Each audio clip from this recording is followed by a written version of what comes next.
Pourquoi la prière? Parce que sans la prière, il n'y a pas de vie chrétienne efficace et avec résultat. Pourquoi la prière? Parce que la prière, c'est le mode de vie de la marche chrétienne. Pourquoi la prière? Parce que c'est par la prière que tu remporteras les victoires des batailles de ta vie et de ta destinée. Église, pourquoi la prière? Parce que sans la prière, tu seras assujetti par les envoûtements et la sorcellerie. Église, pourquoi la prière? Parce que sans la prière, peu importe les dons que tu possèdes en toi, il n'y aura jamais l'explosion de ces dons-là dans ta vie. Pourquoi la prière?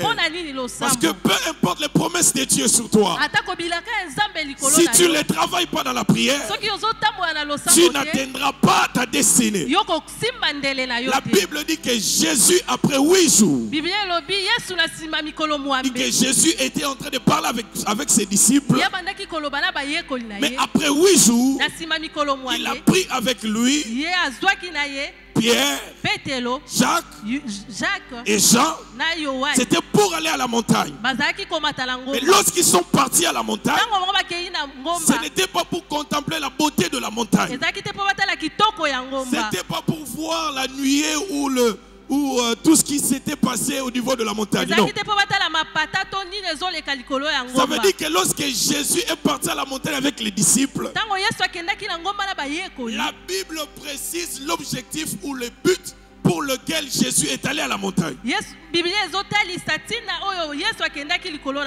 Bible précise que c'était pour prier. Ça veut dire que lorsque vous allez à la rencontre de Dieu, le chrétien doit avoir un objectif qu'il poursuit dans la présence de Dieu. Un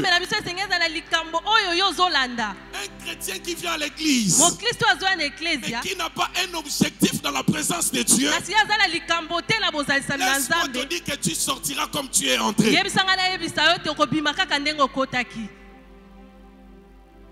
Amen.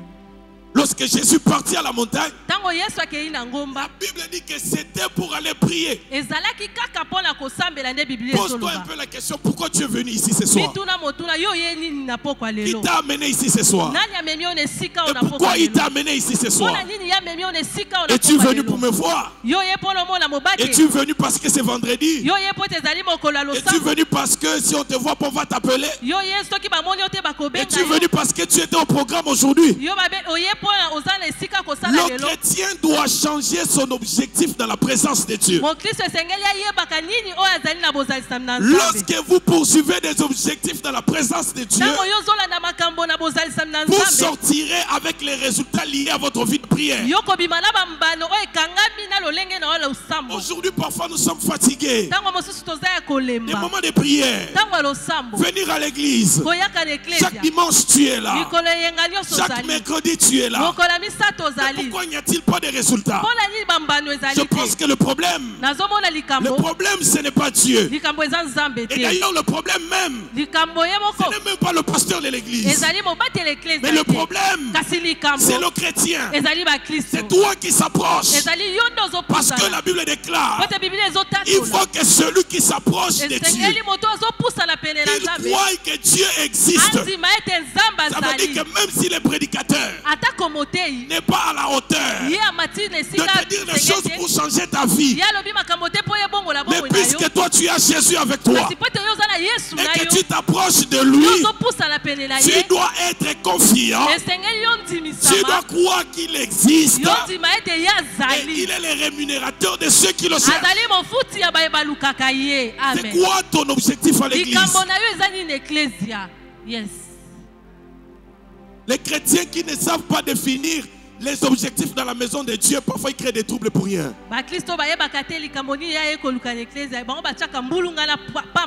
Lorsqu'un chrétien est à l'église et il n'a pas un objectif qu'il poursuit avec Dieu, écoute, je veux te dire quelque chose ce soir. De la même manière que Dieu a des objectifs avec nous,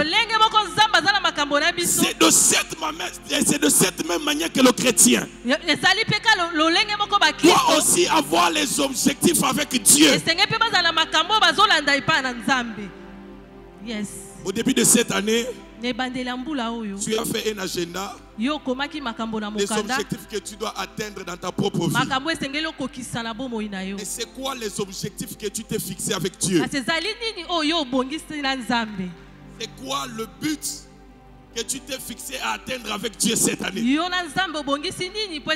Dans ton agenda, tu as écrit: cette année, je dois avoir un bon travail.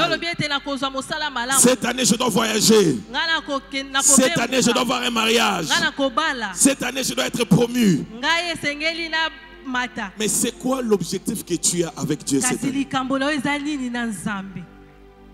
Tu peux balancer sa main.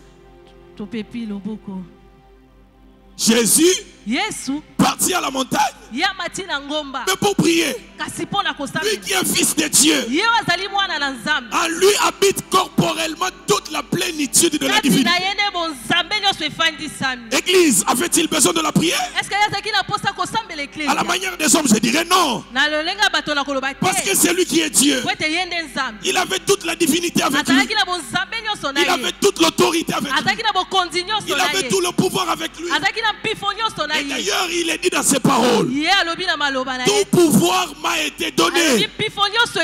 Avait-il besoin de prier encore? À la manière des hommes, je dirais non, comme je l'ai dit. Mais Jésus ayant compris une chose, que lui sur la terre, il n'était que porteur de la mission. Yes. Jésus sur la terre, il a compris qu'il n'était qu'un simple porteur de la mission de son Père. Il a mis son titre de Dieu de côté, le fils unique de Dieu de côté. Il a accepté de prendre la chair. Et il a dit: je me fais moi-même porteur de la mission de mon Père. Et si vous êtes porteur de la mission, alors la prière devient une nécessité pour toi. Yes. Jésus pouvait dire: moi je suis fils unique de Dieu. Est-ce que j'ai besoin de prier? Mais non. Il me dit que lequel existant en forme de Dieu, il n'a pas considéré cela comme une proie à arracher, à être égal à Dieu. Et la Bible dit: il s'est humilié. Ça veut dire que la prière, lorsque vous portez la mission de Dieu, elle est une nécessité pour vous, mais aussi c'est un signe de l'humilité. Vous reconnaissez qu'au-dessus de vous, il y a quelqu'un qui peut tout et à qui rien ne peut s'opposer. Celui qui ne prie pas, il est orgueilleux. Il pensera qu'il est prêt à tout pour lui-même. Mais moi, je sais que je ne peux pas tout accomplir par moi-même. Je n'ai même pas les capacités de le faire. Voilà pourquoi je dois recourir à la prière. La prière, ça veut dire quoi? Ça veut dire que j'invoque et je fais recours à la personne qui est plus élevée que moi, à celui qui m'a donné la mission, à celui qui m'a fait des promesses sur la terre. Je fais recours à lui afin qu'il vienne à mon secours. Yes. Avance. Dis à ton voisin: si tu ne pries pas, tu es orgueilleux. Yes. La prière, c'est un signe d'humilité. S'humilie devant Dieu. Jésus, il a reconnu. Et en tant qu'homme, Gethsemane va arriver. Pour que j'affronte Gethsemane, la croix va arriver. Moi, en tant qu'homme, je n'ai pas la force d'affronter la croix. Je ne saurais pas résister devant l'épreuve de la croix. Voilà pourquoi je dois me plier à celui qui m'a donné la mission. Parce qu'il est celui qui a les portes de sortie devant ma détresse. Lorsque je me sens limité, il est celui qui viendra pour me fortifier. Tu ne seras pas fortifié par toi-même par des paroles à l'air. Non. Le pasteur peut parler sur toi. Mais ce que Dieu veut avec toi, c'est une vie de prière personnelle. Personnelle. Vous voyez? Jésus, dans Luc 9, il a amené Jean, Jacques et Pierre. Et si vous lisez bien avec moi, c'est que Jacques, Jean et Pierre n'ont pas prié. Celui qui a prié, c'est seulement. Alors que lorsqu'il les a menés à la montagne, c'était pour prier. Pas seul, mais avec les trois autres. Mais la Bible dit, Jésus a commencé à prier seul.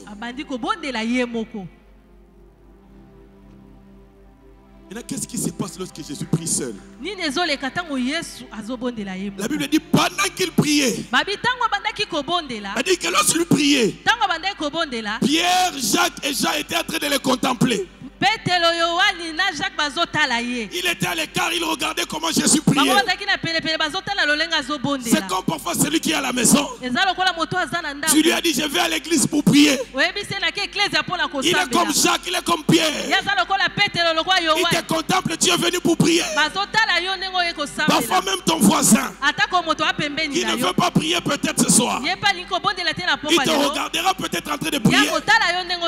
Il sera comme Pierre. Il sera comme Jean et Jacques.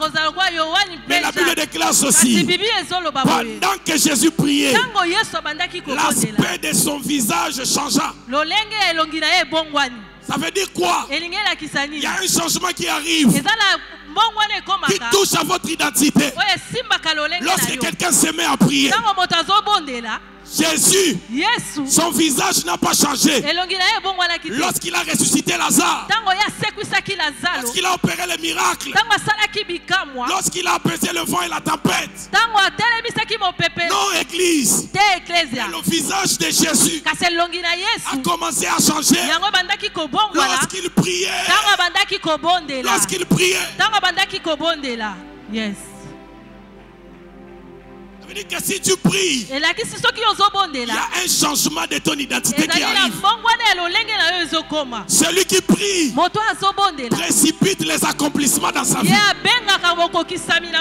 Ça veut dire quoi? Même si tes accomplissements étaient prévus les années futures, mais si tu pries ce soir, tu vas précipiter tes accomplissements. Jésus, son visage a commencé à changer.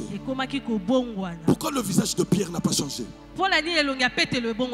Alors qu'ils étaient tous sur la montagne. Le visage de Jean n'a pas changé. Le visage de Jacques n'a pas changé. Pourquoi seulement le visage de Jésus? Parce que lui, il était là en train de prier. Amen. Vous pouvez tous être sur la montagne, mais les visages de tous ne seront pas changés. La situation de tout le monde ne sera pas changée. Pourquoi? Parce qu'il y a certains qui prieront, qui ont pris conscience qu'ici nous sommes à la montagne, le Seigneur est ici. Il y a d'autres qui pensent qu'ils sont venus en tourisme. La situation ne changera pas de la même manière. Mais lorsque Jésus a commencé à prier seul, écoutez-moi, à un certain moment, tous nous pourrons être faibles. Tout le monde n'aura pas la force de fortifier tout le monde. Et nous allons arriver au temps de Josué, où Dieu lui-même dit à Josué, fortifie-toi. Prends courage. Jésus a commencé à prier, Église. Pendant qu'il priait, la Bible dit la première des choses, son visage changea.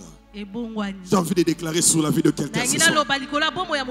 Si tu pries avec moi ce soir, il y a un changement brusque qui arrive sur toi. Mon Dieu, j'ai dit qu'il y a un changement brusque qui arrive sur toi. Je dis qu'il y a un changement brusque qui arrive sur toi. Tu me dis un amen que cela t'arrive. Ça, c'est la première des choses. Je vais aller plus vite et nous allons prier. La Bible dit son visage a changé et ses vêtements devinrent d'une éclatante blancheur. Je peux balancer ça. Ça veut dire que Maman Karine, Jésus, lorsqu'il priait, non seulement que son visage change, mais aussi ses vêtements ont changé. Amen. Ça veut dire que lorsque vous priez, il y a un changement à tous les niveaux de votre vie. Il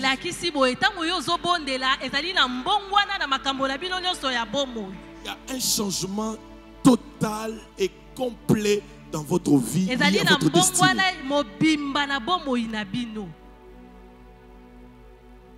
Vous savez que le monde spirituel,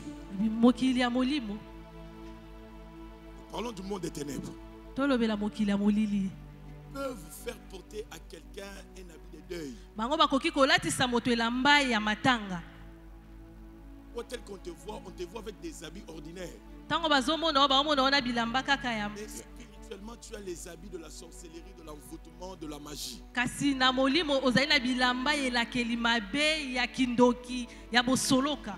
as les vêtements de la maladie. Tu as les vêtements de la pauvreté. Tu as les vêtements de la sécheresse. Tu as les vêtements de la destruction. C'est tout ce que tu touches qui est détruit. Tu as besoin de prier pour que tu reçoives de nouveaux vêtements. Amen. Jésus, pendant qu'il priait, son visage change, mais aussi ses vêtements se sont transformés.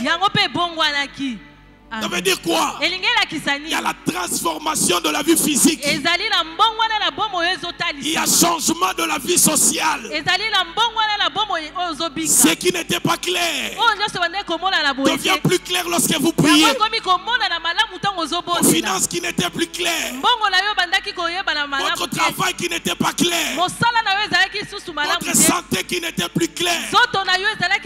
Mais lorsque vous priez, ça deviendra plus clair. Oh mon Dieu, je lève ma main droite sur l'autel de mon Père. Je décrète et je déclare sur ta vie que ta situation devienne claire au nom de Jésus.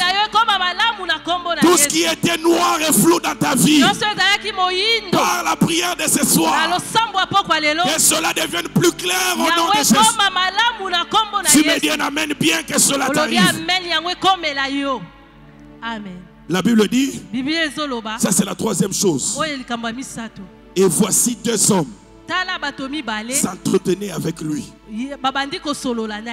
C'était Moïse, c'était Élie. Jésus n'avait jamais vu Élie et Moïse avant. À la manière des hommes. Mais Jésus a su avoir Élie et Moïse au moyen de la prière. Les personnes à la manière des hommes qui ont existé depuis longtemps avant la venue de Jésus dans la chair. Mais lorsque Jésus prie, Élie et Moïse peuvent revenir. Ça veut dire quoi? Les choses et les personnes liées à ta destinée que tu as même perdu dans ta vie aujourd'hui, au moyen de la prière, ces choses peuvent revenir vers toi. Je disais qu'au moyen de la prière, Élie et Moïse peuvent revenir.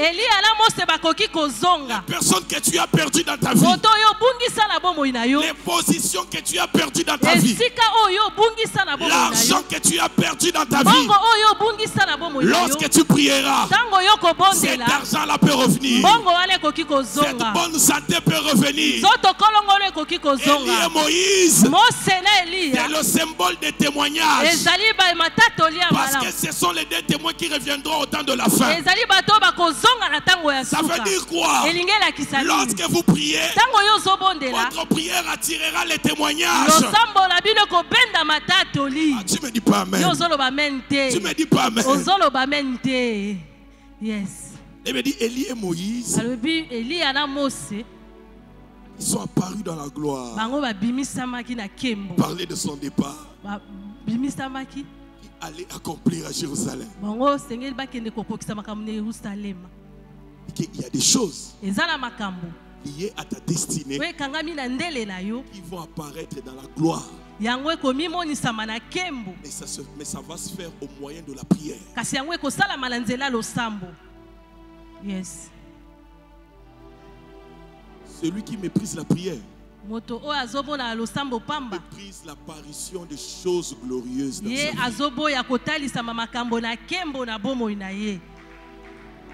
Amen. Je pense que je l'ai dit à quelqu'un ou à un groupe de personnes. Une fois je dors, je rêve, on était nombreux. Les hommes de Dieu et de l'église d'ailleurs. Et la plupart c'était de l'église. Et des enfants de Dieu. Je vois quelqu'un qui m'apparaît. Quelqu'un qui me dit, vous, votre problème, toi et toutes ces personnes qui sont là, vous, votre véritable problème, c'est parce que vous êtes faible dans la prière. Votre niveau de prière ne correspond pas à la destinée que moi j'ai prévue pour vous. Voilà pourquoi vous vivez dans les écarts entre vous et votre destinée.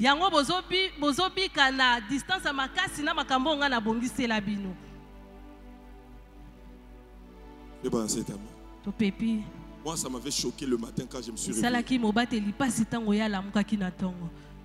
Parfois, le véritable problème que tu as, ce n'est pas les gens qui t'ont abandonné.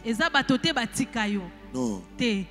C'est simplement, tu as une grande destinée. Et le feu que tu as allumé ne correspond pas à ta destinée. Tu dois encore tisser un grand feu. Lorsque votre vie de prière ne correspond pas à la grandeur de votre destinée, vous allez vivre dans l'écart de votre destinée. Vous allez vous contenter des positions parfois qui sont moindres que les positions que Dieu avait prévues pour vous. Pour tu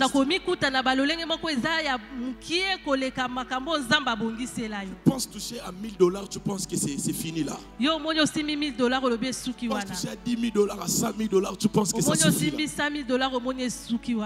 Non. Si tu augmentes ton niveau de prière, le Seigneur te montrera certainement dans sa sainteté qu'il y a plus que ce que tu as vu. Parce que Moïse a dit, montre-moi ta gloire. Qu'est-ce que Moïse n'a pas vu? Moïse a vu la gloire de Dieu en Égypte. Moïse a vu la mer se diviser. Qu'est-ce que Moïse n'a pas vu? Pour demander encore la gloire de Dieu.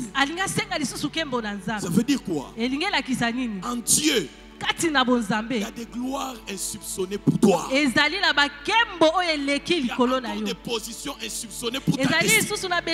Pour les avoir et les posséder, monte encore dans la prière. La prière vous fera échapper de certains envoûtements.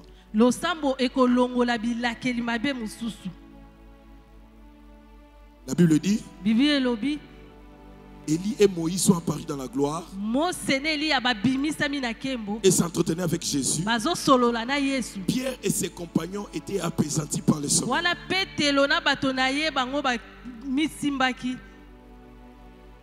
Les personnes qui ne prient pas seront vraiment témoins de ce que Dieu va faire.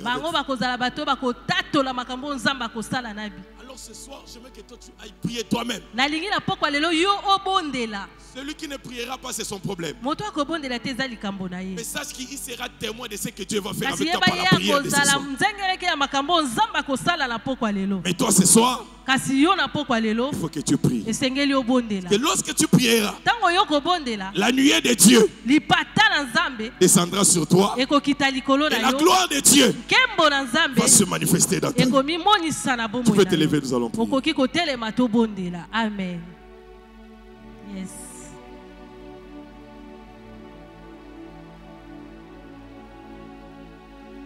Ne t'attends pas parfois peut-être à certains sujets. Non, non. Aujourd'hui, toi-même, tu dois faire monter ton niveau de prière. Tu connais mieux ton problème que moi. Même